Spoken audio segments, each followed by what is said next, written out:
The next speaker is Kitty Liu from City College of San Francisco. Wait, before you start my time, can you just answer a point of process for me? I was wondering why people in the audience cannot clap during in-between speakers, just because you were saying that we shouldn't clap. If you choose to use your time this way, you can.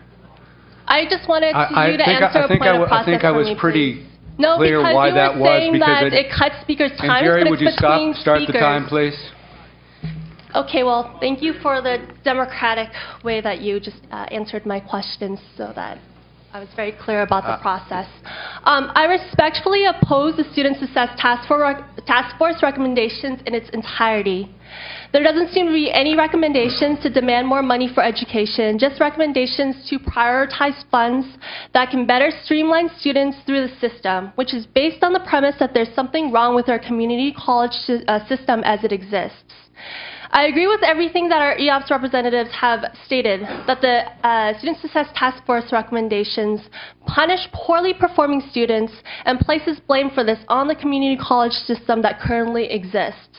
If there's something wrong with our community college system, it's that we don't get enough money. It's that groups like CalWORKS and EOPS don't get enough money.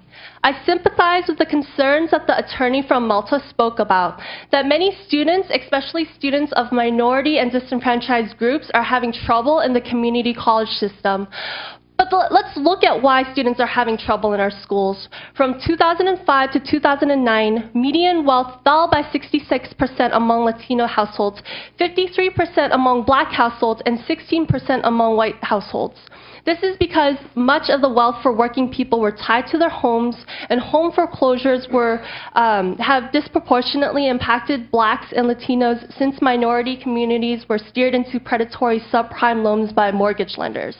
Besides home foreclosures, disproportionate rates of incarceration against people of color, threats of deportation, and lack of resource access that affect millions of the undocumented, and the anemic job market that offers a mere one position for every 5 job applicants have made it near impossible for a majority of students to excel in school. I need your final comment, please. If the Student Success Task Force is really interested in helping all of the 99% and not just the ones who are lucky enough to be on the right track, your recommendation should be to support the millionaire's tax proposal that many of our teachers unions have backed. You need to conclude your comments, please. Fully fund all services, including CalWORKS and EOPS. Fully fund financial aid for all students. Make education free and accessible to everyone. Don't support initiatives that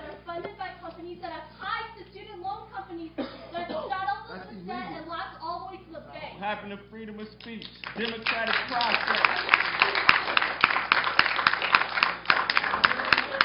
Oh.